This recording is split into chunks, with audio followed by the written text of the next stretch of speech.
gonna get going here. It is 10:02. Apologies. My clock is apparently a little slow in my office. Please silence and shut off your cell phones and join me in the pledge.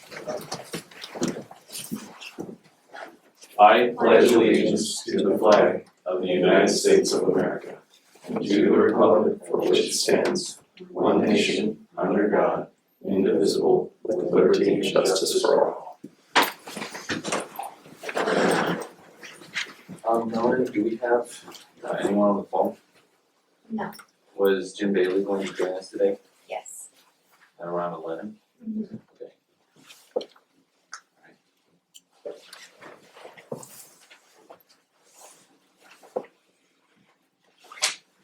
All right.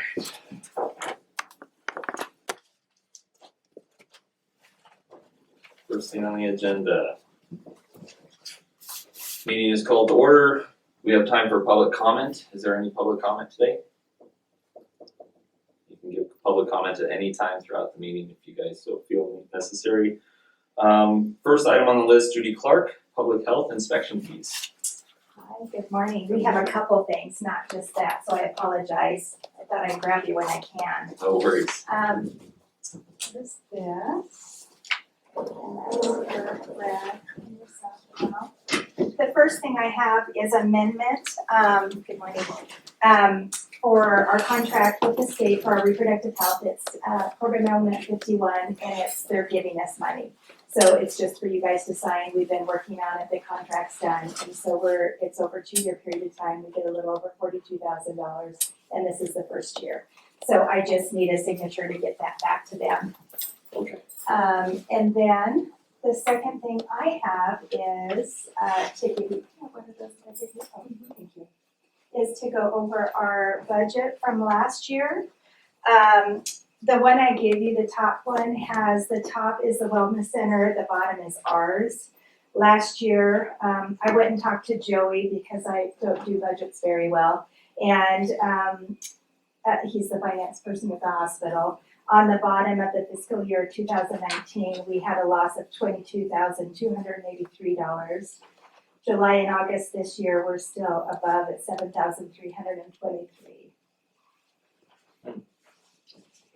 We're getting our billing finally straightened out there, and we're starting to see money come in. We still have a few quirks on a couple of the programs, but that's going well. Good. So I'm hoping that we will see more money coming in as we get the billing situated. That was an issue we had here. So that's working well. So I was honestly pleasantly surprised with that. Excellent. And then on the back page is, I just kind of wanted to give you guys an update on the services that we've provided since January of 2019. This is mostly our reproductive health. I don't have numbers on immunizations, but you can see we've served 400 clients since that time. New things is the next one on in IUDs. We've been able to put in 5 of those and 4 of the IUDs, which is really nice because if you remember right, that's a service we were not able to provide. So people are starting to come in and do that. Those are the long-lasting birth control methods for mostly older people who want that. So that's been really nice. The rest you can kind of just look at your own, and if you have any questions for me, feel free to ask. We've had 5 ladies who've come in that are over the age of 21 that we've done pap smears and annual exams on with Kathy Thomas. So that's nice. She comes from the hospital every other Tuesday. Okay. And that's my portion. Jill's going to talk to you about environmental health fees because she's been working with the state and Bonnie with Yes. Excellent. Judy? Yeah. Why are you able to provide IUDs now and Because weren't before? the person who came was contracted, and so she doesn't work in the area. If there was a problem, we wouldn't have her as a resource to come help. Kathy works here, so if there's a problem with one of them, Kathy would come back and follow up on them and be able to help with that, whether that be taking it out or checking a placement. It was because we didn't have somebody that worked with us all the time. Okay. Yeah. Good morning, Jill. Good morning. How are you? So do I hand these kids okay if I Sure. just hand them to you? Absolutely. And then I have one for Brad and one for you. Okay. So I don't know if you've met Bonnie, our environmental health specialist person that goes around and licenses and checks the restaurants and hotels and the RV parks. But she did this little report for us on the last year. It's kind of interesting, but I just want to look at the back page, and it talks about the finances. But it explains that we've collected the 20,000 through this year for our fees and how much we've spent, and that we're in the hole for environmental health. And then this coming year, the state is increasing what it takes from 10% to 17%. And when they did that, when they told us that, then they also gave us fees, which you have another little paper that says the fees scheduled for July 1st, 2019. This is what they recommend that everybody at least does throughout the state. And then I have our current fees, which are quite a bit less. And we are going to bring these up to this state recommended fee this year. And so we're gonna, I was getting nervous, I'm sorry. Oh, you're I was fine. gonna, Oh, you're fine. nervous. Yeah, no worries. I'll just power through. So, we're gonna go ahead and send out a letter here in the next week explaining why we're raising the fees and what they're gonna be. And then we always send out, a bill for their license fee starting December 1st. And we like to have it paid by the end of December, so then that starts the new year in January. Does that make sense? So the state pretty much doubled what they take, almost. Yeah, from you guys. so, and what they do is they Yeah. regulate, what the rules are. They have a computer program that we put everything into, and then they spit out the license for us. There's a person at the state that we contact if we have problems or misunderstandings, and that's what that pays for. And everybody has to do it, that's just part of the program. So it's in a little bit different format, so if you have questions. Yeah, no, it's fine, no, I think, well, Commissioner Albertson, do you have any comments on this? Well, like the vending machines, how much they're raising on the vending machines is crazy. Well, actually, we don't have any vending machines at this point that we're even inspecting. I know, That's a but state thing. if somebody ever wanted to get in the business, the fees take all the profit from the people that would be trying to do it. I mean, It's they've doubling, raised over 100%. yeah, Are you comparing that to what we had charged before?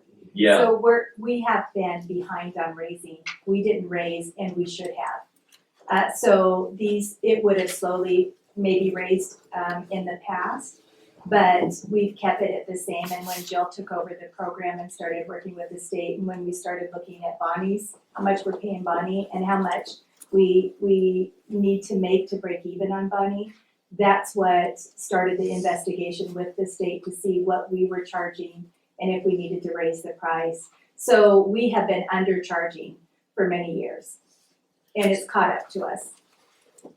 so is Bonnie, working directly with OHA? Or is she working with you guys? She's Or- hired, She's yeah, hired, she's you hired guys hired. through I think contracted through Lake District Hospital. Okay, And she has a full-time job in Medford, so she comes on weekends I see, to help us. This is one of the positions we would love to try to fill locally because we have to house her and pay for her travel and her services. And that's part of the reason why it costs us a lot, but we have no other choice. And sometimes she can't make it in a timely manner in the winter because of the pass. It's just, she won't risk it coming over. She brings her family when she comes. Yep. And so we are trying to look into that with the hospital. I know we have talked about it in the county before of possibly trying to find somebody to take that position.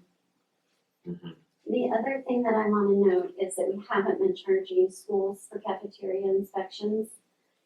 And, most places do. In fact, I don't think there's anybody else in the state that doesn't anymore. So I talked to Bonnie, and what they do in Medford and what Klamath does is they actually charge for the largest restaurant. But I also talked to the environmental health service person in John Day, and they just do $75 a school cafeteria inspection. So we chose to go with that since we started out at 0. We would prefer to go to 75 since we're more John Day than we are Medford and Klamath. So that's gonna be a new thing that we haven't done before for the school.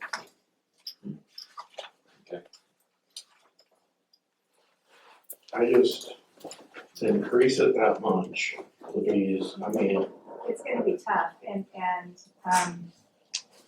you know, our restaurants already have a hard time, Yeah. mhm. and it's, some of these increases are substantial, you know, and I can see where you guys are coming from, don't get me wrong. Well, But it's just to not, say, it's not our choice, right? Right. right, I can, Yeah, I can see what the state's doing, mhm. but on the other hand, is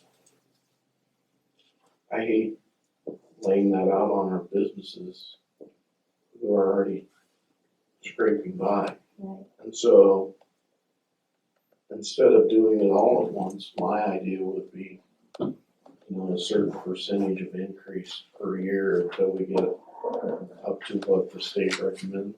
Well, I was originally understanding that you were wanting to do this over the next couple years. That's correct.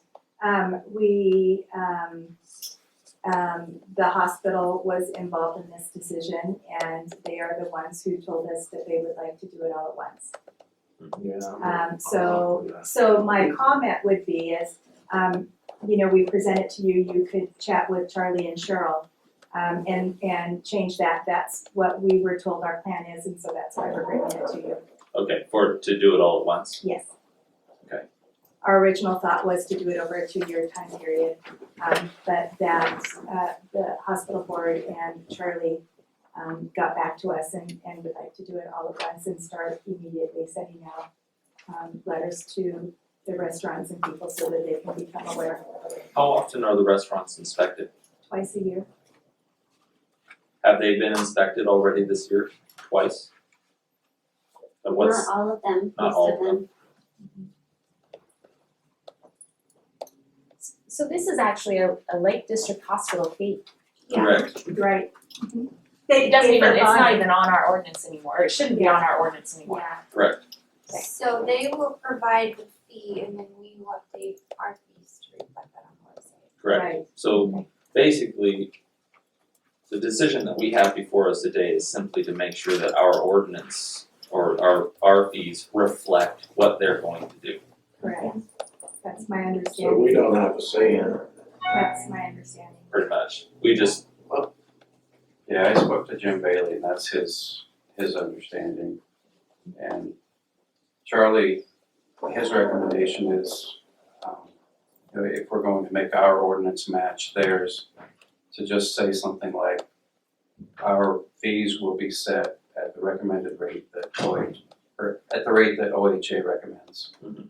rather than listing them all out. I mean, it's tough, we're public health, we would prefer to provide everything free. So it makes us very uncomfortable when we have to talk to people about fees because Yeah. this is not comfortable for us. But it is what it is. yeah, the other issue, I'm just gonna bring this up, is earlier this year, I was actually present at one of the restaurants when one of the inspections was taking place. And one of the things that they were going to do was, that they ended up doing, was they put a sheet of paper up on the window saying that this restaurant has not paid their bill, therefore we're going to nullify their ability to even sell food or even be open.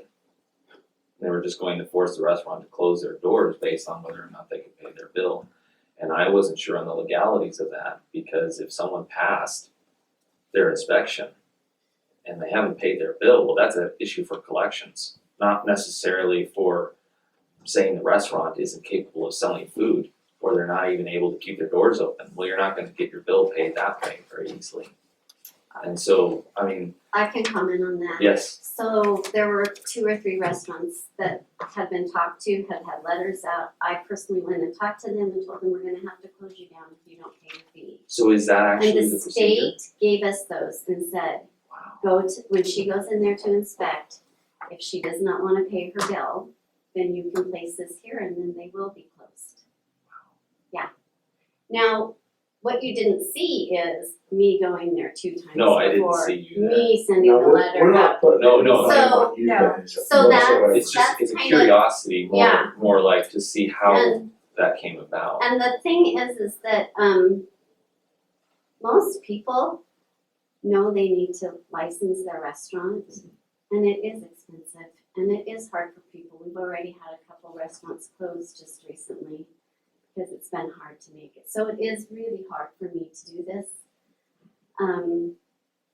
But on the other hand, we do need to have inspected restaurants. They need to follow clean procedures, and they need to prepare things properly.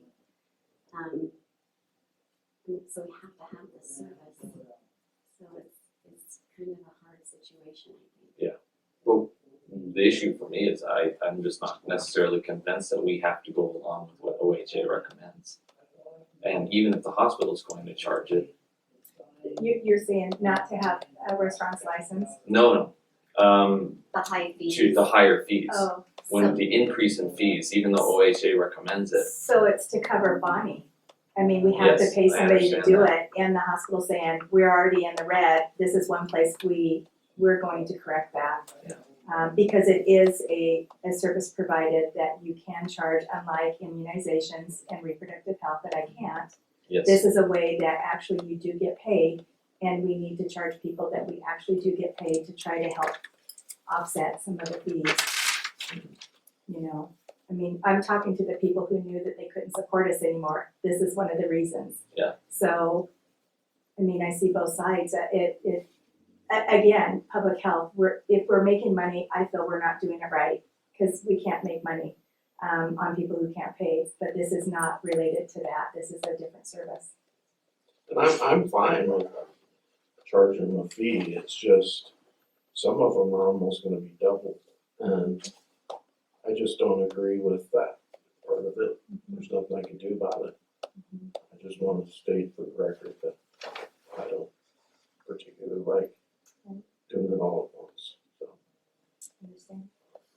Well, being that this is both a work session and a regular session, we can make a decision today on whether or not we implement this in our ordinances. Well, we pretty much have to. So I'll entertain a motion.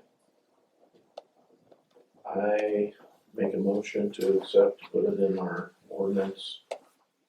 But I wanna make clear that it's not because I wanna do it. Can we do that? I'll do it all the time.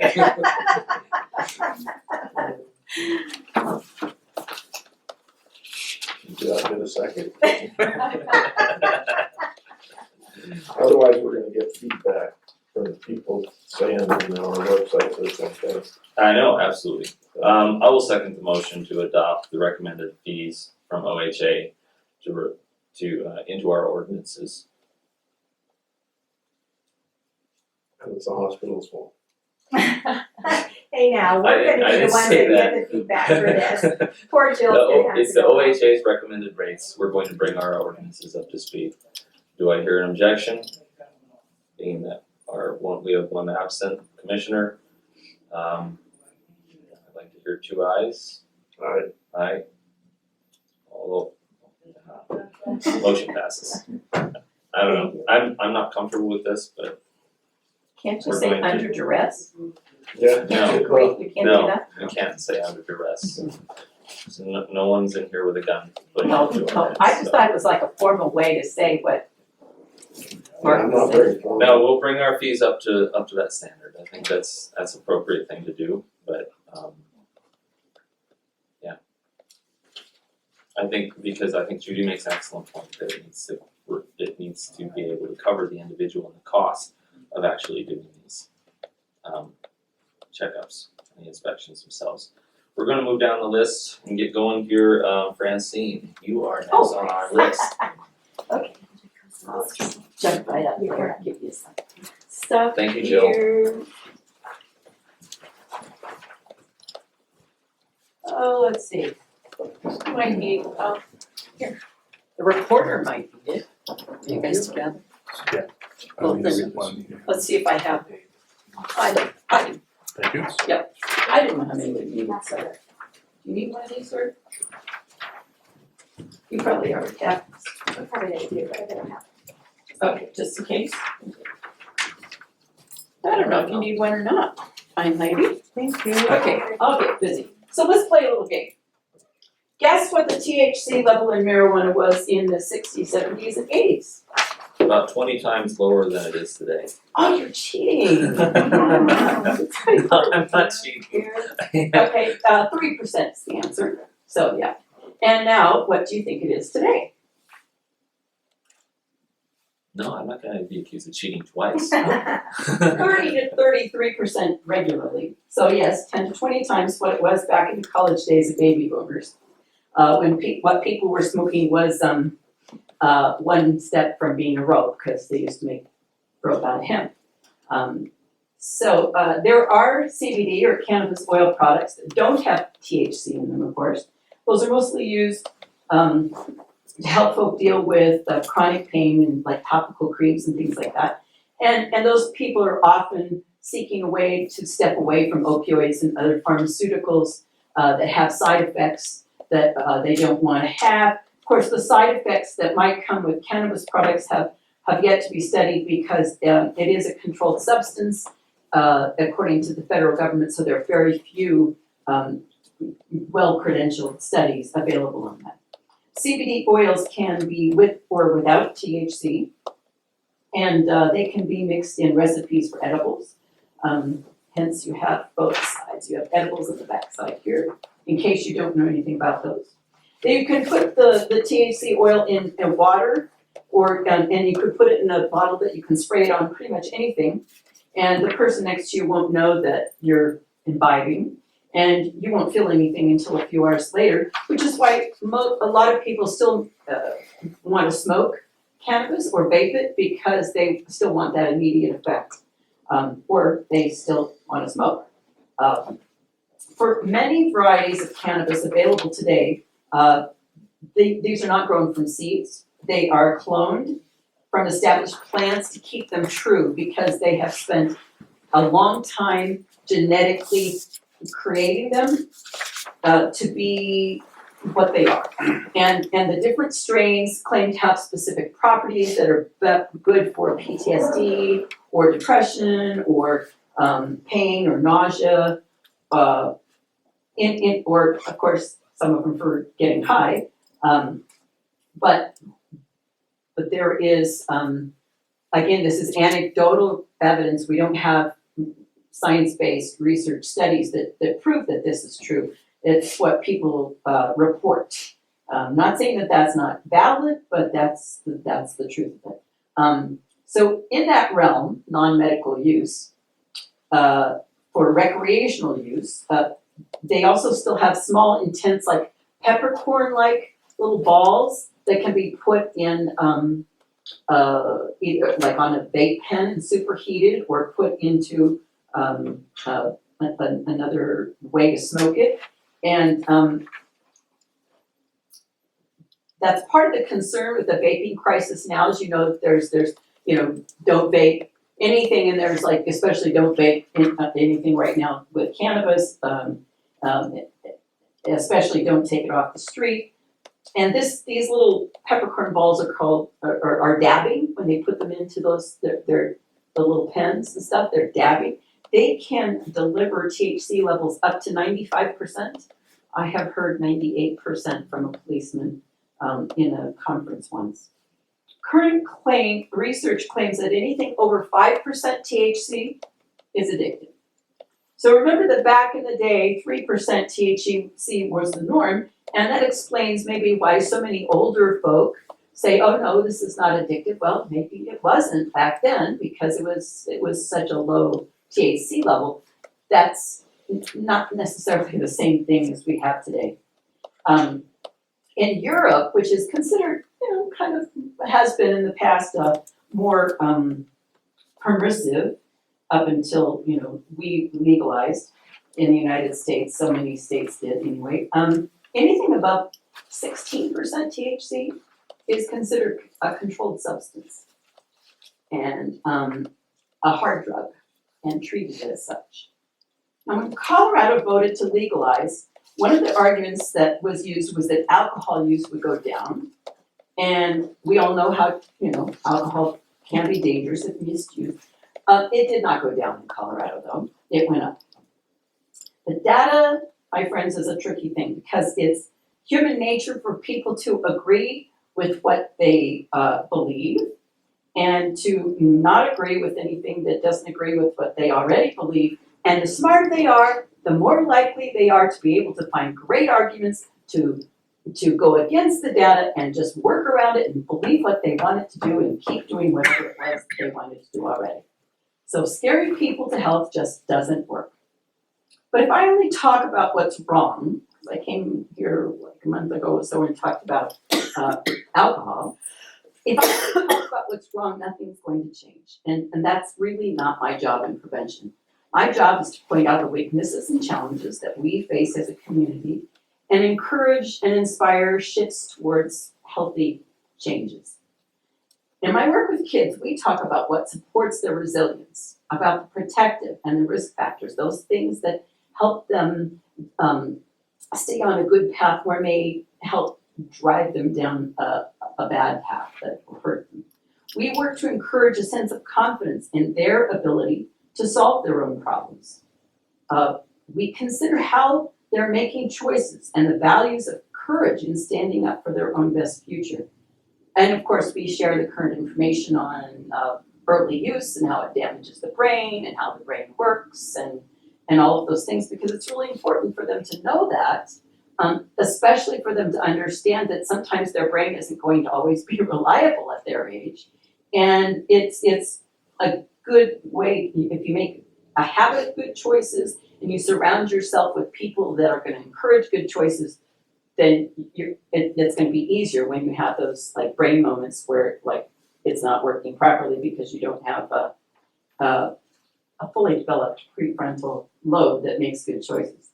So at a community level, prevention strategies are about helping us remember that every interaction with a child makes a difference, and we want to make decisions that support positive things in our community, because sometimes when kids see other things going on in the community that are now acceptable, then it changes the way that thing is perceived in their minds, and they make choices based on that. So my goal is often to start conversations that help build the will to address challenges and solutions. And there is definitely an advantage to having more of you folk understand that normalizing adult behaviors that are risky can create dilemmas for young people. So let's chew on a little bit. From 2004 to 2014, there was a 28% decrease in the student perception of harm around the use of marijuana. That trend continued once we went recreational, of course. And they saw, the common sight of dispensaries on Main Street and people in funny hats waving big green hands. And kids don't say, "Oh, that's just for adults." That's not what they think. So a survey, our statistics for surveys have begun to change since recreational legalization a bit.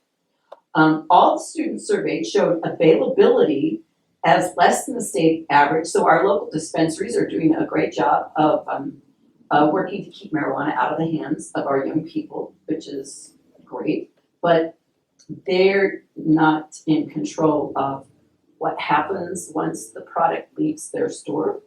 And as a community, we recognize that we have a challenge with adults sharing their adult recreational habits with underage youth. So students' perception of the disapproval of using marijuana is about the same as the state averages, higher for 11th graders, which makes sense because our 11th graders are treated more like adults, and so that is not surprising. But here's one that really got me. The perception of parental disapproval is close to state levels for everybody except 6th graders. 6th graders, for some reason, seem to think that their parents are not going to disapprove of marijuana use at a higher rate than the 11th graders. So the 6th graders don't think their parents are going to disapprove. 11th graders more of them thought their parents would disapprove. Now, that to me says that something's shifting and that something's normalizing. They're seeing what's going on in our community and they're like, oh yeah, it's normal, it's okay. Now there's another thing now that's a hypothesis, just a hypothesis based on the data. But here's another thing that kind of strengthens that for me. And that is that the number of sixth graders who are trying marijuana is higher than the number of sixth graders trying cigarettes. Now, it took us decades to convince young people that tobacco was not cool or safe. And now we're like starting all over again with vaping and marijuana. As a state, we agreed to legalize cannabis because voters decided the benefits outweighed the risks, and we support a free market. So we said, we're talking about adult use and that's the decision. We weren't talking about kids, we're gonna keep it out of their hands. But these are the same arguments that got us vaping without research on the health effects. Adults use only, it will bring in money, we're a free market, it's not for kids. Just think about how well that worked out for us. It's a fact that young, still forming brains are affected by alcohol, nicotine, THC, all these addictive substances, and they change the way the brain works. And we're really going to need all of these kids' brains working at full capacity in order to solve some of the problems that we're looking at down the road. So as a community, well, what can we do? When a community event is being discussed, perhaps someone brings up, will children be present alongside the alcohol? Or maybe we could start a conversation about whether we want to allow marijuana smoking lounges in Lake County before the issue ends up on the state ballot in November. You may not have heard about this, but we're not exactly the target audience for that.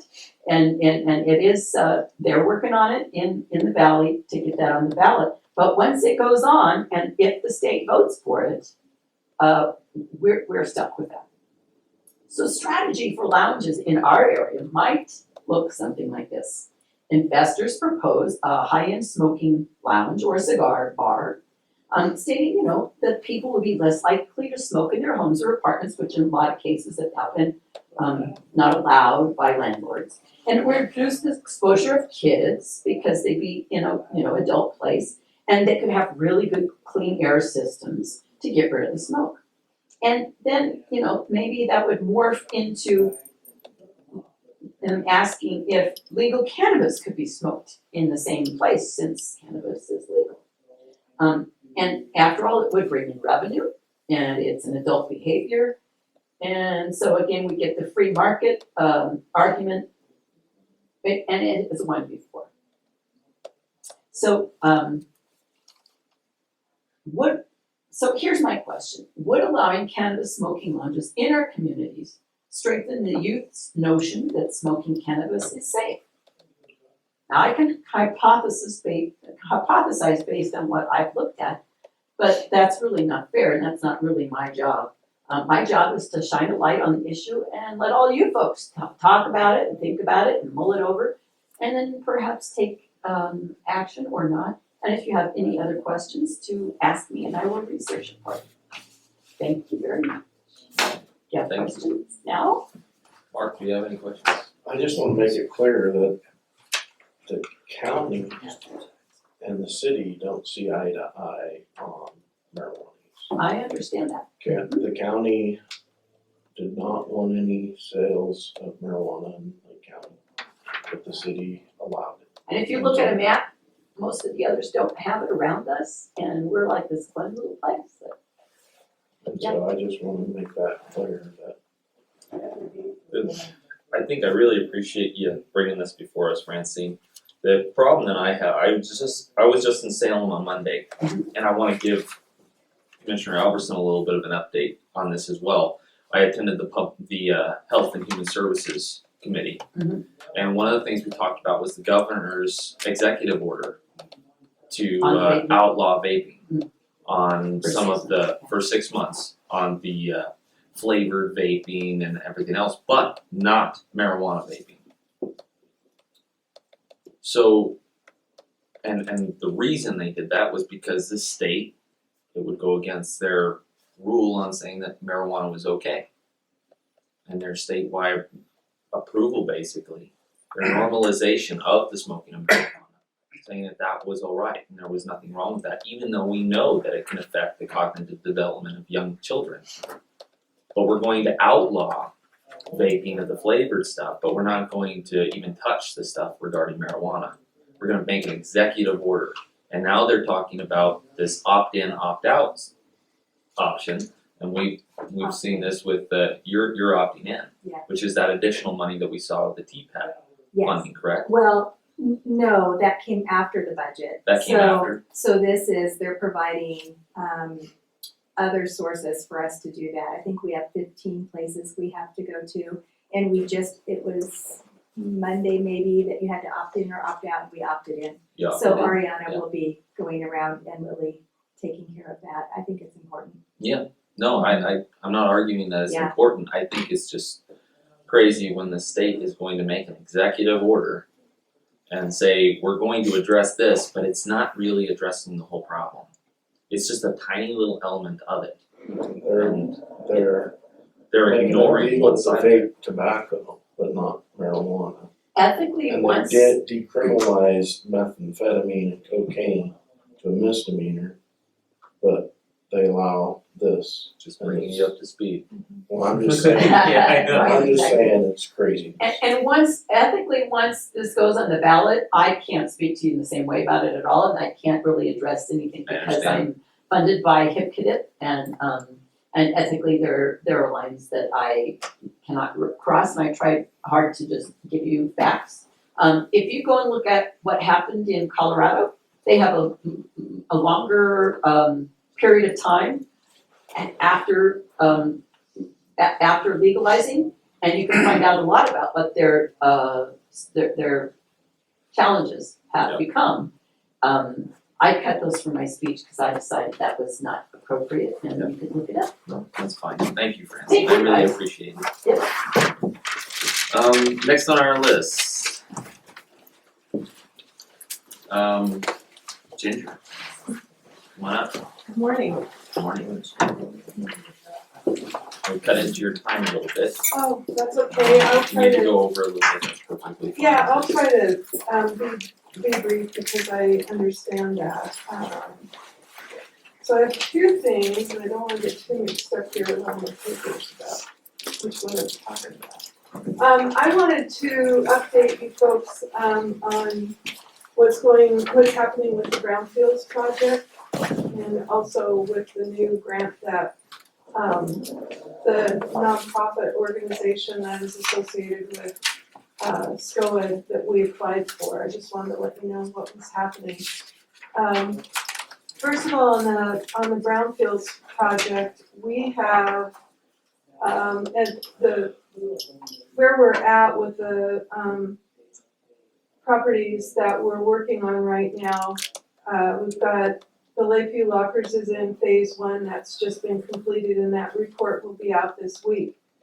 All of these properties are in transition of some sort, and that's part of the qualification for being able to be involved in the program. They're in the process of being repurposed, or they're being sold and going into some different different business, or they're gonna be repurposed for another use.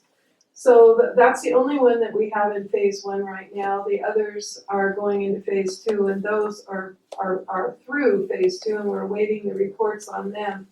Most of those reports won't be available until the end of this month or the very first part of November. And those properties are the Alger Theater, the mortuary here in Lakeview Lumber Site, the Carlin Mill in Paisley, and the Lakeview Reclaimed Lumber Site. The phase 1 was completed on that, and the owner has had a family illness, actually, an accident. His wife was in a serious accident, and he's in the process of trying to decide where he's at with his decision to go into phase 2, so that may take a little time. Was this just recent? Probably about a month ago. Yeah, maybe a little bit longer. Yeah, so, it's understandable that we're just being patient on that one. And he can choose, anybody can choose, any of the owners, to not go past the phase one process if they would like. But all the others are definitely in phase two, and the environmental engineers and consultants for Cardinal, our main, consultant, have been here for the last 2 weeks. I think they've got another week to go to do all of the testing, the phase two for all of these properties. So those will be completed, and then we'll have those results. Then there'll be decisions that will need to be made about what the property owners wanna do to go forward, if there's any mitigation or cleanup or abatement that needs to happen. So, I mean, it's coming along really nicely, and we definitely need to continue identifying properties. We're 1 year into the project, the 3-year project. It started October 1st of 18, so we're just going into year 2. We're doing pretty well. It takes time to do all these, to identify and get Looking through. for more properties to clean up, basically. Yeah, more properties that could possibly qualify, where the landowners were interested in going through the process. Well, I'd say Alkali Lake with the DEQ isn't interested in cleaning it up, so won't comment on that any further, but. Yeah, well, maybe we can do some comments offline about that. We're probably on the same page. Yeah, I've had some interesting discussions with these folks about that, and yeah, that's obviously not much we can do, unfortunately, with this project Yes, I about understand. that. It's I on a different scale, No, that's obviously. fine. So one of the next phases that we're really going into is the public comment and the public community involvement with the project, which would be brainstorming and giving ideas about what people would like to see some of these properties repurposed. You know, what types of industry, what types of projects would they like to see on those properties? And I have two of these are good examples. Obviously, the Alger Theater and the mortuary, the Alger Theater, it was in the process of changing hands, and obviously the abatement for any asbestos, lead, mold was something that the new owners were really interested in dealing with. The mortuary is on the market to be sold, and the current owners are really interested because the findings could affect the transfer of the property. If there's, any financing, banks involved and that sort of thing, or even investors. So the other sites, mill sites, the Lakeview lumber site, has a great deal of potential with some creative thinking about what might be able to go there. And of course, the owners have, the last say in what might happen with that, but that property is on the market and they do wanna move it. So it's a prime piece for a developer or someone to come in and do something once it's all clear. And we're having a meeting, and I'll leave these for you and I'll also email it. We just put together, and it's gonna be in the newspaper next week, a community meeting both in Paisley and in Lakeview on November 5th. And that meeting is to talk about, once again, what this project is all about and what can happen with it. But also to talk about, begin to brainstorm what would make sense on that, what would the community like to see? What do they need in their community on that Paisley mill or on the old Fremont mill site? And the same thing with the Lakeview lumber site on North J Street. So those meetings will be at the community center in Paisley at noon on November 5th, and lunch will be provided. And that evening at 6 o'clock here in the commissioner's room, we'll have the Lakeview, meeting around not just the Lakeview lumber site, but what would people like to see even maybe at the mortuary site. So really encourage people to come. The Cardinal, our consultant, they're not just about the physical cleanup and identification of any kind of hazardous or petroleum on these properties, they're also about helping with the planning after the fact. So it's very possible, they're in the process right now of doing some renderings, which are, architectural pictures, particularly both an aerial view and an on the street view, which might possibly go in there, in those places. They've had a little bit of feedback from the community in their initial meetings. It could be something like a grocery store, it could be more housing, especially with the Lakeview lumber site, because it's right across the street from the old, what we all call the Millview, housing subdivision. Or it could be, a combination, a mixed use of some retail and What's it zoned as right now? it's zoned as industrial / commercial. I think there's one part of that particular property that is commercial that faces onto 4th Street. Mhm. But, hopefully we would be able to, arrange for those designations to be, possibly changed. Obviously, it's not, those things are in the future. But what we want to do is get people to thinking about what might be there. And sometimes it's easier to have be able to visualize it if you've got something there in front of you. It doesn't mean that that's what has to go there. It sort of helps with the thinking process. So I'm excited about we're getting to this point, and that now is really where the community begins to get involved. And there's professional facilitators that will be here to make that happen. We're advertising it in the newspaper, it'll be on the radio, it'll be everywhere. And we certainly would want for you folks to be there, because I think it'd be important, both in Paisley and in Lakeview. Yeah. Will they have the pictures by then? That's what I'm hoping, that's what I'm hearing. I haven't seen them yet, they keep telling me they're gonna, we just have one more thing to do, but I should be starting to get some. So I think that will be an interesting thing to see. The other thing that we did is because of our housing issues, we asked if there might be a way for us to, we requested the EPA to possibly do a blighted property inventory for the county. And that just was blessed last week. So everybody is scrambling right now to make that happen in a timely way. So the day before this meeting on the 4th, and this is just hot off the press yesterday afternoon late, that all of this is coming together. There will be a meeting on the 4th regarding the blighted properties and an invitation to businesses and community members to come and find out what that inventory is going to be about. You'll send us emails on that one too. Pardon? You'll send emails on that. Oh, yeah, I have a call tomorrow with the person. There's a consultant in Portland that is in charge of, or is the lead in that one, and we're having a conversation tomorrow about how to roll it out for the community and what exactly it means.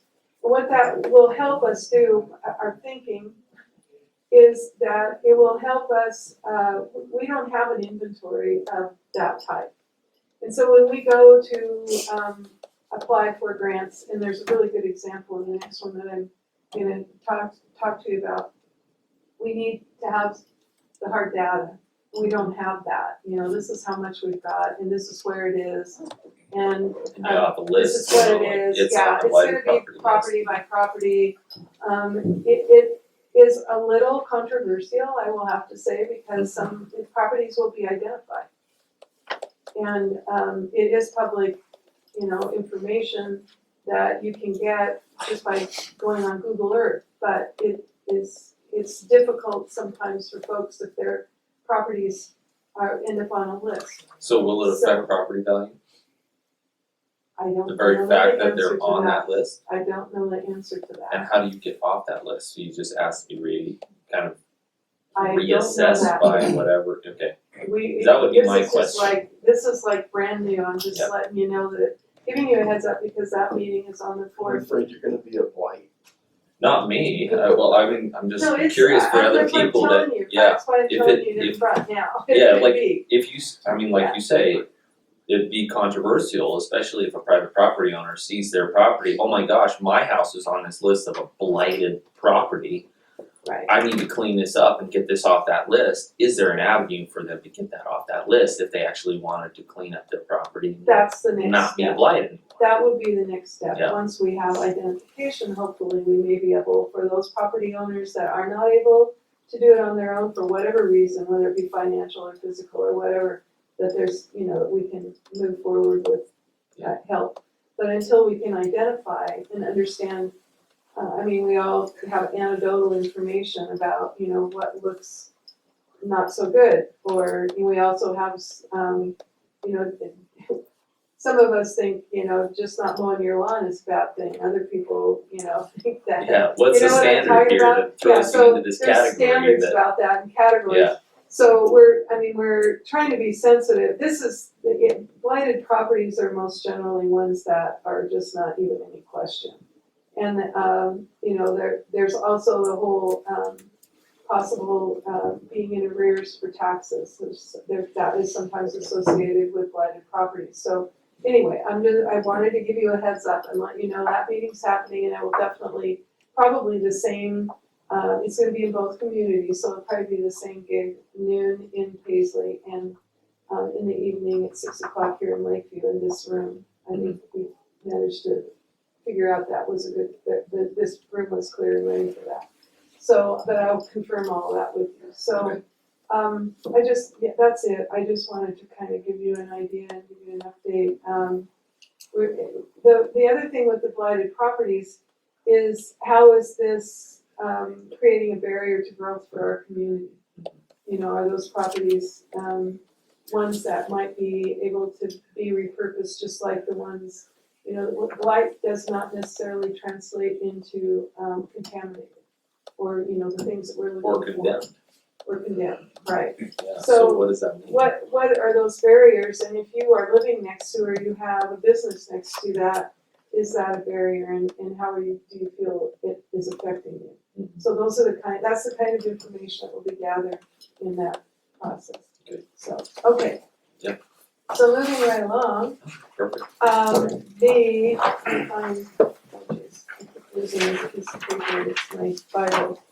So, the Klamath Lake Regional Housing Center, which is a nonprofit extension of SCOED, because oftentimes things that we are finding for that can help our communities in terms of grants, et cetera, the EDA, the Economic Service District is not qualified to apply for. So this nonprofit was developed several years ago and has been used for those cases. So a grant from USDA came up, and it is the USDA Housing Preservation Grant, and we applied for $100,000 and we got $164,700 to do some rehab, and this will assist 8 to 10 low to moderate income homeowners in in Lake County. Klamath County has applied for their own, and I don't remember exactly what it's all about. It's the same program. We have 160 some We got thousand 160, for Lake County. Yes, it's 164,700. exclusively pretty much for And like, approximately 150,000 will actually go out to the rehab program. The balance of it is for administering the grant. So there's a lot of bells and whistles and coordination that goes along with this because it's not a direct reimbursement to the homeowner. It is a reimbursement to the contractors and the folks that are doing the work, so that it's a requirement of the federal government. So the money only changes hands once, and it goes where it's supposed to go. It's just an insurance thing. Yeah. So what the objectives are is to alleviate immediate health and safety hazards, most especially any kind of sanitary issues around plumbing issues for bathrooms in or even underground sewer issues, septic issues, that sort of thing. Any kind of substandard living condition related to that. Modifications necessary for disabled or elderly homeowners to remain in their homes, conserve and improve existing low, moderate income affordable housing stock, encourage neighborhood revitalization and energy conservation by rehabbing the homes and to help reduce the energy costs. So there are a lot of, we can do, and there are some we cannot do list, and I won't go into all of that. The income levels, for, the low end is, one person, between 20,000 and 23,000. On the moderate scale, it's between 32,200 and 36,800. That's the starting scale, and it goes up depending on the number of family members. And it must be owner occupied. This is not a rental rehab. It is an owner rehab program. So while we won't realize a huge amount of rehab in this, we will get 8 to 10. We'll get experience in doing this, and that will help us for future, hopefully for future proposals. We have 18 months to spend the money and to make it happen. We're hoping by the middle of November to have all of the application process is not extensive, but the screening is. And there's a lot of information that people need to provide in order to qualify. They have to, not their firstborn or anything, but all of their financial information, tax information, that sort of thing. So sometimes it takes people a while, and there's some guidance and some assistance on our part. So I'm gonna be doing that initial boots on the ground work, and then a lot of the coordination about payment and developing a list of contractors and getting that that will be done by Pam at SCOED and in Clement. So we'll keep you posted on how that's working. Sounds awesome. Give you some examples, when it starts happening. We'll probably, we want to do a survey of how many people we've got out there. We haven't yet figured out exactly how that's gonna work, but I think, I'm gonna be meeting with Kurt Leike tomorrow, and I think we're gonna talk about how the newspaper might be able to help us with that. So Any questions? can we go hand in hand with the grant, the TQ Yes. grant? Thank you, I meant to say that. That can be a part of this if you've got, we hope so. We haven't figured out how we can do that but I'll be talking to the town about how we can, work with the, wood stove change out if that happens to be something that is important for that particular dwelling. Okay. So we Because can that work was- together. That would dang near, Makes a big difference. yeah, it would dang near get all of the stoves recertified. And so our air quality problem. It would help, yeah, with this, we can't just spend it on that though, Sure. unfortunately. But yeah, if there are people that qualify and that's a piece of what needs to happen, the rehab in their home, yes. Make sure that that the committee knows and is aware of that. Yeah. That'd be great. Definitely. I was unfortunately unable to go to their meeting yesterday to Oh, talk to them you about it, missed, but yes, all the fun. It was so much fun. James Yeah. went. what so did I can go miss? to that. Maybe we can talk about that later. Yes, too, let's huh? talk about that Okay, later. that sounds good. Yeah, right. Okay, any other questions about all of this? Not for me, thank you. Okay, good, That's it. thank you. Thank you so much, Ginger. You're welcome. Keeping the spot on time. You bet. Alright, Ginger, I have you on my alright, so the time for is 11 today, o'clock, Kevin 3 Hawk. tomorrow. You're up. Yeah, today. Purchase of graded medium chip Yeah, no rock. worries, because I'm gonna go to the recording tomorrow. So, Before you get started on that. yeah, no worries, just double checking. I can't come in yet, no. I was thinking I was gonna be able to. Well, I think ETS shows up here between now and 1, so, I'll give you a holler this afternoon. yeah, I'll know then. Awesome.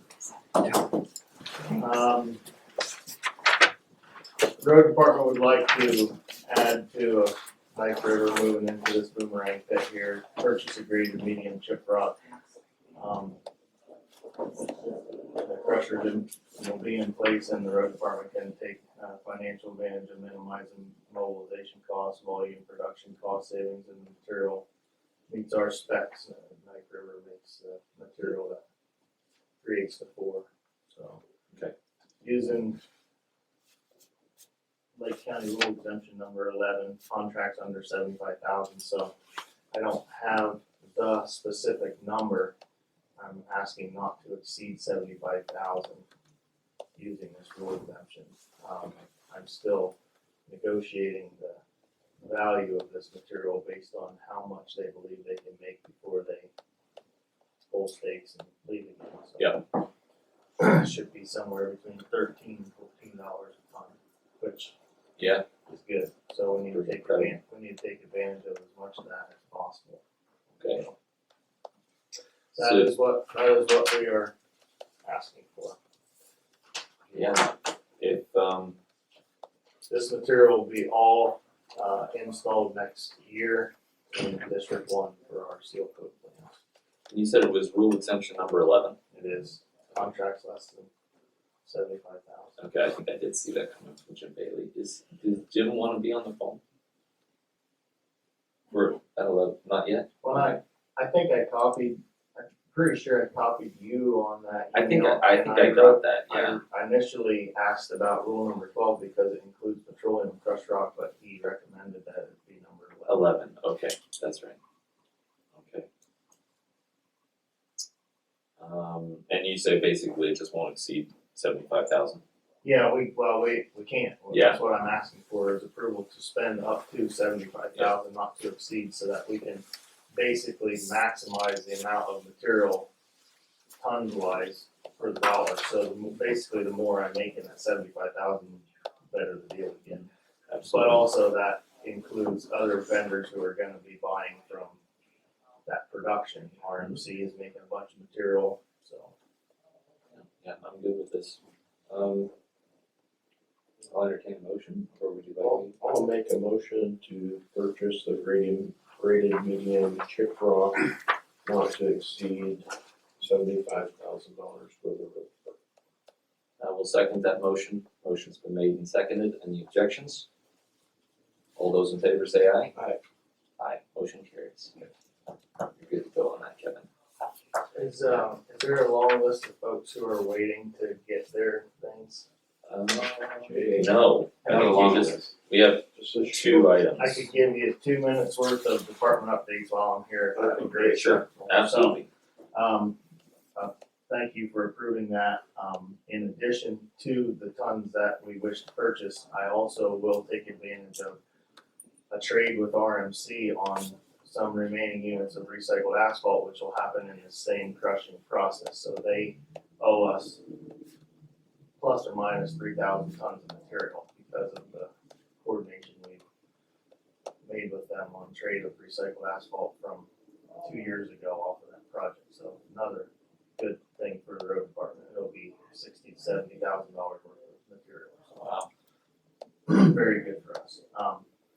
Our rock crusher we got last Monday, and it is working quite well. Better than what we had hoped for. Some of the things that we're going to be able to do with this machine to improve gravel wearing surfaces everywhere. So, you were able to come out and see. Yeah. Trying to schedule with Commissioner Robertson to. Yeah, I come out think you and ought to see. definitely take advantage and go out and check it out. It's pretty cool, so, yeah. So good. It's a good thing for everybody. Yeah, you did Aber Rim Road and you're on Culver Flats right now.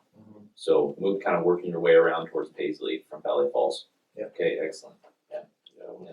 I took a bunch of pictures, put them on social media. If anyone else is curious, they can jump up there and see it. Just Well, kind of an operation. The expectations of this machine was that while it's a substantial initial investment, as you guys know, over the long term, we're going to be able to reclaim a lot of material that has laid for years and years and years that was previously bought maybe 30 years ago, 20 years ago, but we're going to be able to utilize that now. Absolutely. And it's proved in the first day to be paying for itself already. And basically just making one sweep up one side of the road and coming back down the other, you were able to raise the grade of the road 5 to 6 inches. On the first. It's pretty incredible. But also, the other things that go along with that is the ditches clean, the Yeah. shoulder slopes are adequate, the width of the road to control the speed of traffic, all those things go hand in hand. We're able to make many improvements just by this action. So. Yeah. If If you guys do it early in the morning, bring a jacket. So just gonna say that it was so cold that morning we were up there, sun hadn't come up yet, and we were all sitting out there freezing. It was chilly that morning. And then lastly, we're making preparations for winter. Our guys have done their dry runs on their routes. We actually utilized here, was that couple Mondays ago, we had to come out and check some roads. It was still warm enough that it didn't lay in many places, but we used that day to complete dry runs for, documenting safety concerns and potential hazards and things like that, that we have a list of now to fix prior to when we actually, if we actually have to plow snow. Okay. When, Sounds good. Thank you. Alright. Thank you, Kevin. Alright, next on our list is the HRTG grant renewal.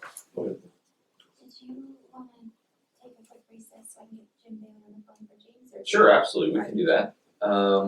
We can take a short recess for about 7 minutes, we'll reconvene at 11:15.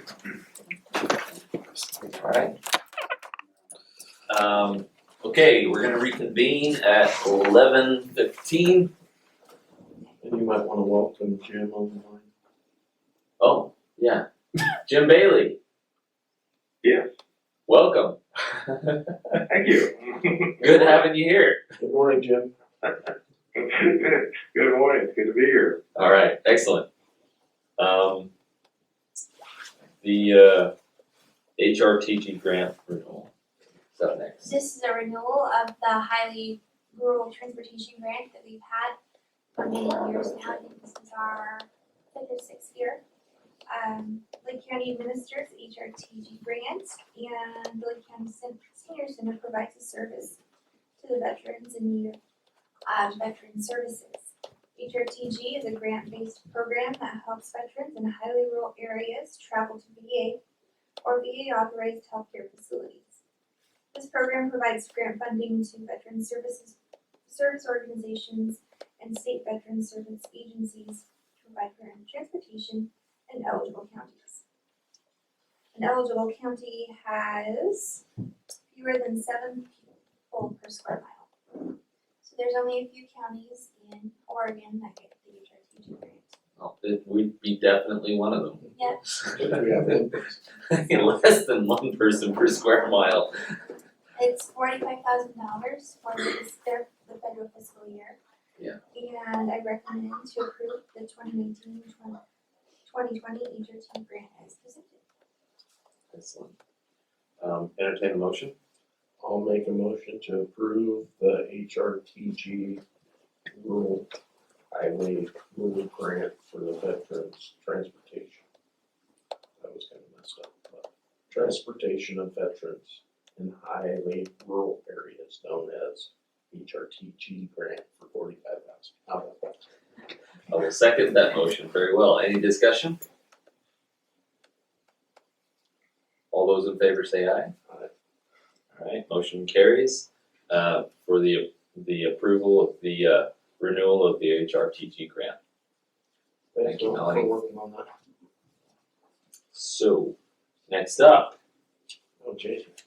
yep, Jay is here. It's actually me and Ann and Nikki. Okay, So we talked about this financial software last Tuesday, and then I'm sorry I wasn't able to be here on Wednesday. I guess several questions came up on Wednesday, so just wanted to address those today. I'll entertain a motion now before I lay this out. Whatever you need, Jay. Well, the first Yeah. issue was regarding Tyler's indemnification of liability that they had in their contract. Tim Bailey and Tyler Technologies contract specialists have been arguing about this the last several days. My last email from Jim Bailey this morning said, don't worry about it, it's getting worked out. So it's not clear exactly what that means. well, we have Jim on the Jim's line, on the line now. Oh, yeah. okay, So, hey Jim. Hi Jay, how are you? Good.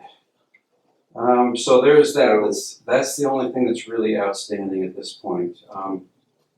One of the other issues last week was the question of whether Tyler Technologies does our uploads. They do. They send us a link. All we have to do is click on that link and it initiates that upload. We even have control of whether we want to do that into a test environment. If we have some concerns about the upload and what we're currently doing. So less responsibility for ACTEC, and we don't have to rely on them or wait for them to handle those updates. Third question was about our process. And are we in compliance with procurement law? One of our main criteria in choosing a financial software was that whoever we chose has a vested interest and market share in Oregon. Because our current provider, we are the last remaining Oregon client. So they are not providing the support we need. They're not providing the ability to produce the reporting that we need to do. So that was one of our main objectives, was that that's what we had. And so really it came down to three providers: Springbrook, Cassell, and Tyler Technologies. Tyler Technologies has about 300 clients in Oregon, over 14 or 15,000 throughout the United States, which is about 15,000 more than Batum has. Yeah. So Ann and I sent the text of ORS 279B.070, which states that a contracting agency may award a procurement up to $150,000 as long as some additional criteria are met. Those criteria are that we don't artificially fragment that procurement into smaller segments so that it qualifies. The second was that we seek at least 3 informal bids. We have done that. You saw those quotes last week. And the third was that we award the contract to the provider that best serves the county's needs. And that's not just based on price, but experience, expertise, product functionality, and suitability. So the bottom line is our recommendation is that putting out an RFP would be a waste of our time and resources. We can't continue with the software we have, and we could look at every other software in the market, but we know from talking with all the other cities and counties in Oregon, looking at the two that received the most favorable reviews and seeing their functionality, we've spent a lot of time researching this, and we would like to go ahead and go with Tyler Technologies. It's a 9-month process to implement. We may or may not hit our July 1st go live date, but we'd like to get that ball rolling now. Jim Bailey, do you have anything on this? Well, just to point out, the concern was not over the indemnity section. The concern was that in one section of the contract, it says that Tyler would be responsible for actual direct damages. And then in the next section, it says, but we won't be liable for any special damages, incidental damages, punitive damages, indirect or consequential damages. So the problem is, the way I look at these things, when I do a legal analysis, is to highlight those things for the board and point out that, okay, one says we're responsible for this kind of damage, and the next provision says, however, we're not liable for these damages. In this case, the problem, we kind of get a little deep into the weeds here, but the problem is the term special damages. Special damages can include a lot of things, such as lost wages or lost revenue, lost worker productivity, cost to repair, that kind of thing. And so that's what I was discussing with Mr. Mendoza about it. And I said, these apparently are being taken out. And at one point, liability on Tyler's part for these, is being removed. And at one point, he said, well, ultimately, if there's a lawsuit, the court will determine which damages fall in which category. And I wrote back that I'd be a pretty bad attorney if I just told Lake County, don't worry, the court will figure it out later. So we've talked about it, and given the nature of Tyler, now, let me stop for a second. They're not going to change the language. So my role here is to highlight for the board that there is a potential ambiguity should things go wrong and Tyler's action causes damage, then we'll have to put before a court, okay, the following damages that we incurred, are they direct actual damages or are they special and indirect damages? So my role here is just to point out that there's that ambiguity that we may have to face down the road. Having said that, and stepping just a little bit beyond my role as county counsel, Tyler's a big company, and I think you can probably rely on the quality of what they provide without too much concern. But my role here is simply to point out there is this little strange thing in the contract that may or may not ever be a problem and may or may not ever come up because they may not do anything that actually causes us any kind of significant damage. So that was the issue there. And like I said, the bottom line is they're not going to change the language. That's where we got was, well, no, this comes from corporate and this is the contract and that's the way it is. Yeah, if you start thinking about what could be indirect consequential damages, special damages, I can't think of anything really that would be of great concern to us. It would only be those direct actual damages. Correct me if I I'm think wrong. the type of damages that you would be worried about are things like lost revenue, lost worker productivity, cost of repair. A court could easily say those are actual and direct, but they're often, those categories that I just described are often described as special damages. So my role here is to point out that there's an ambiguity that we may or may not have to argue over. Okay. Which we would probably have with no matter who we picked. Yeah, probably. I'm not sure about that, but How many contracts does Tyler have? 15,000, more than 15,000 in the United States. And this is the same contract that they use for all 15,000? Basically, yeah. Yeah. I mean, that part of it is, yeah. Right. They virtually have every county, or close to every county in the state right now, right? No, they have the majority, yeah, but see, you start thinking about 300 clients in Oregon. There's not that many counties. Oh, there are quite a few cities, Yeah. but that's a big share of the total. I don't know what that total cities is.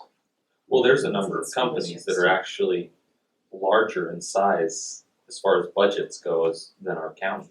So, And it's made a good point though. It's actual special districts. And yeah, schools and special stuff too, districts, so things like that, yeah. there are a lot of clients available. Yeah.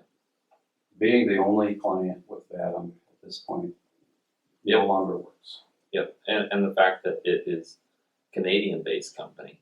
And, I mean, you have to go through manually just to correct the social security numbers in every single account because they use 3, 3, and 3, and we use 3, 2, and 4 as far as digit numbers are concerned. And so it screws it up every time you go through with an account. I think that kind of stuff shows that it's not compatible with what we're trying to do and what we have to do, including when you get into PERS and things like that.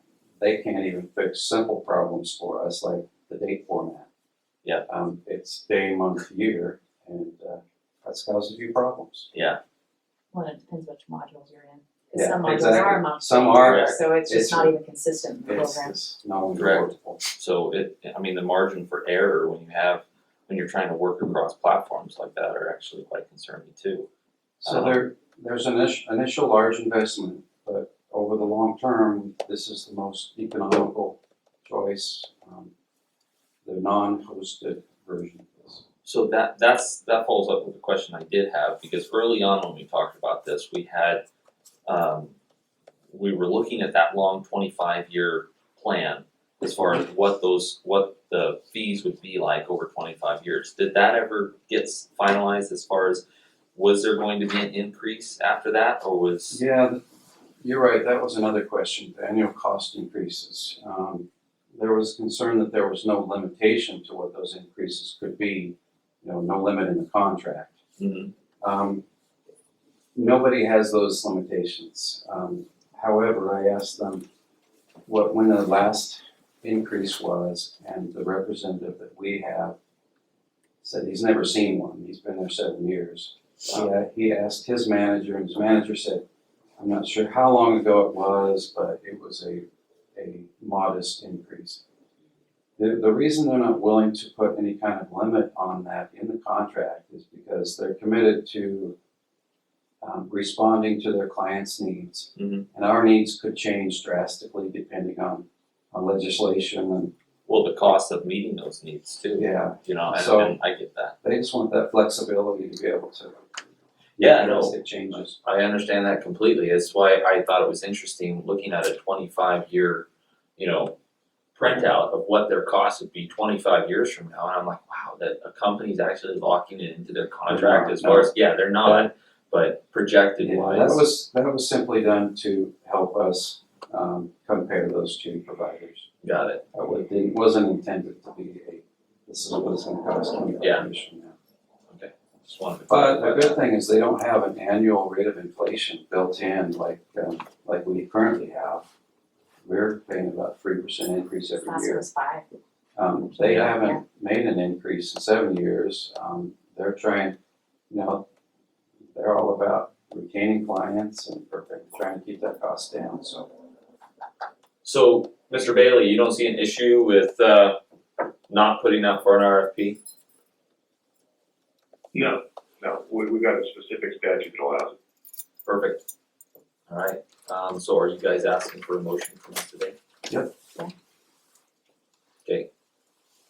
I'll make a motion to accept the Tyler Industries software contract. Thank you. All right. I will second that motion. You guys go ahead and move forward. And thank you guys for all your work you've done. I think it's exciting. I Yeah, think people, I think it'll be great for the whole county. for how we do work and how you see information and how up to date it'll be. I mean, really truly up to minute financial information. So I just think it's very exciting. They'll do quite a bit of training with you guys too. Yeah, that's all included, correct? It is. Right now with that, and if we want training, we pay for it. Mm-hmm. Online, I mean, there's nothing available. And from what I hear, it hasn't been very helpful. Oh, no. There's nothing intuitive about that. Well, I shouldn't say nothing. But this software that we're talking about, Tyler, it's so intuitive that it makes sense. It flows and follows, and it'll you bring can us sit up to down and speed. figure things out. And as when overturn happens and, years from now, I think it'll make it a lot easier to train new people in rather than train them out on Canadian software. So I came in a couple of years after we implemented that on here, and because I wasn't here, and Nikki already knew that program, it's been hard to pick up all the different aspects of it because it's just not very user friendly. All right, all those in favor say aye. Aye. Aye, motion carries. Great, thanks. Yeah. Thank you. Alright, last thing on the list, PC purchases. So I have a proposal for you guys for this year's rotation of PC purchases. I cut a couple out that are not essential just because of our unexpected server purchase. Mhm. So I'm trying to keep everything in budget. So this is the final proposal down from $22,000. Okay, where are all these PCs going? There's a few in the sheriff's office, there's 2 down the hall, there are, all of the assessor's office is getting a new one. Oh, okay. I think one of the clerk's people are getting one. Okay. Hey, there's the assessor. We're just talking about you. Sounds good. Alright, and this was a quote from Aztec. Sure. Can we have an addition, sir? Okay, yes, we can have an addition, go for it. So you wanna finish this one? Yeah, we need to finish this up real quick, and then we'll bring you right in. Okay, sounds good, thank you. Yeah. Alright, I will entertain a motion on the purchasing of additional PCs and laptops. I'll make a motion to accept the PC and laptop purchases from Tech Solutions for a total cost of $17,841. I will second that motion. Motion's been made and seconded. With no objection, any further discussion? All those in favor say aye. Aye. Aye, motion carries. Thank you for working on What's that? Oh, Jim Bailey, are you still on the line? I am. Alright, awesome. that. I don't know if we need to. Yeah, I was just looking at this, I'm not sure we actually need you anymore, but actually, I'm kinda curious what Dave Knowles just came in and asked for an addition to our agenda.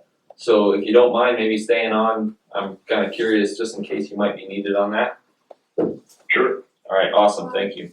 Did he get this, since we're kinda Yeah. breaking? What is that? Did he get this, contract amendment, or should I put this on the next agenda?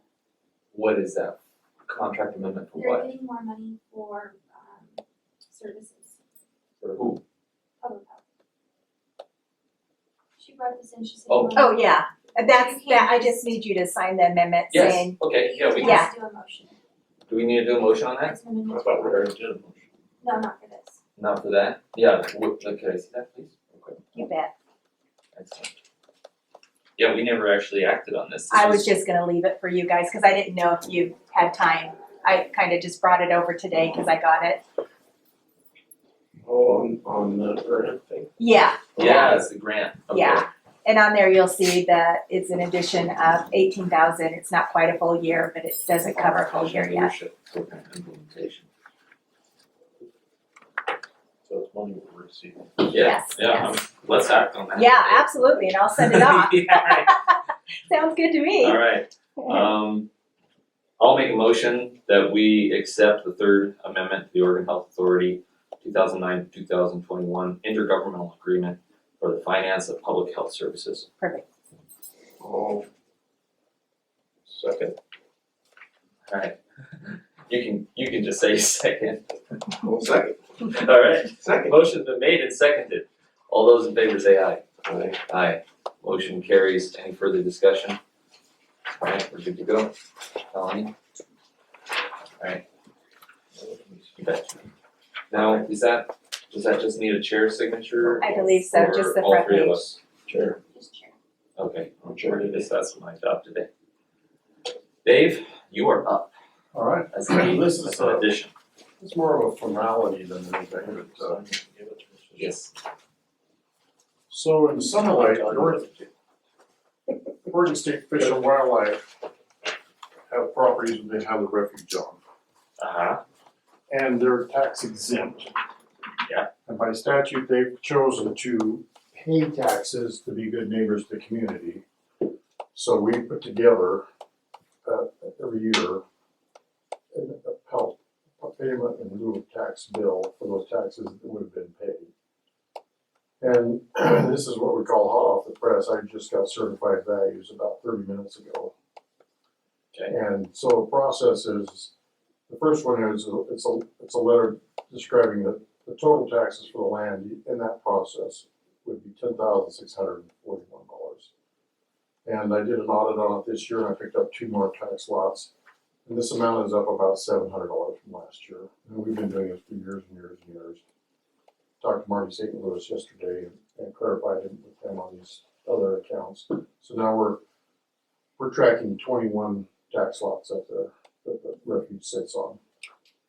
And so the first letter is talking about it, and that statute there's this, the ability to do this. The next letter is an inventory of the properties, the size of the acreages they are, the tax values, and the rates, and the totals.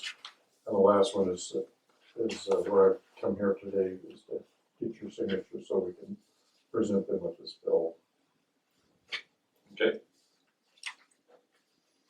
So basically, they're getting a 3% tax deduction, They give a 3% discount for off payment. a discount, from the full payment, which they're exempt from anyway. So property taxes, Yeah, you get a 3% discount for prop payment. And they're exempt to pay any tax, they don't have to pay. correct, but they're doing it, they do it anyway, and they've So done that for years. we do that, and that's by statute, so it's not something I came up with last night in my sleep. So, We don't even have to make a motion, do we? well, we need signatures. Because this has to be done in front of a public meeting, and it requires a signature of it, so. So Jim Bailey, I know you don't have this in front of you, is this something that could be done with consensus of the board? Even though we don't have all three, What are you being asked to do? We're receiving taxes for the, File agreement for taxation for the fishing. Or, oh, yeah. did you hear that? Jim? No. Okay, I'm trying to, It's a pilot agreement from the Oregon Department of Fish and Wildlife to pay property taxes, which they're exempt from. they have done this typically for years just to be good neighbors, basically. And, the sum comes to about $10,321. mhm. The original is about $10,600, with that 3% deduction. And, so basically they're asking for a sheet of paper. They want signatures from us approving this, basically, so Dave Knowles can send out the bill, basically. I mean, to be signing something, I would be more comfortable with you doing it as a motion than by consensus. Yeah, I'll make a motion then. So sure, go for it. I'll make a motion to accept the payment in lieu of taxes for the Oregon Department of Fish and Wildlife for the amount of $10,321.91. I will second that motion. Motion's been made and seconded. All those in favor say aye. Aye. Aye. Yeah, this is something that's unique, and it's great for our community. U.S. Fish and Wildlife has exempt property, they're not exactly stepping up to the pay window. Forest Service, BLM have properties, they're not doing that. It'd be nice if the Department of Refuge would pay. That'd be a good chunk of money. Anyway, but this is one they do, and there's a statute in place for them to do it, and they're been acting on it, so they are good neighbors in our community, so. And they work well with the water district up there and all kinds of things as far as managing this. And I didn't realize they paid. That's pretty awesome. Yeah, they've typically paid for years. I didn't- Okay, I need a copy of that sign when you get all done. Alright, there you go. It's right there. Perfect. See you guys. Yeah, she's gonna need a copy of that. So, We'll get together later. Thank you. Gosh, guy. So we're gonna adjourn the meeting at 11. Wait a minute. Oh, Do you wanna do meeting minutes? oh, meeting minutes, you're absolutely right, thank you so much. I'll make a motion that we approve the minutes. For the 1st of October. And the 2nd of October. I'll second. Motion's been made and seconded. All those in favor say aye. Aye. Aye, motion carries. Minutes have been approved, you're good to go. Thanks, Jim. Thank you, Jim, I really appreciate you being on the You're phone welcome. today. Yeah, awesome. This is for you. I gave them all. So how often are they? Oh, you already got a copy of that? Okay. And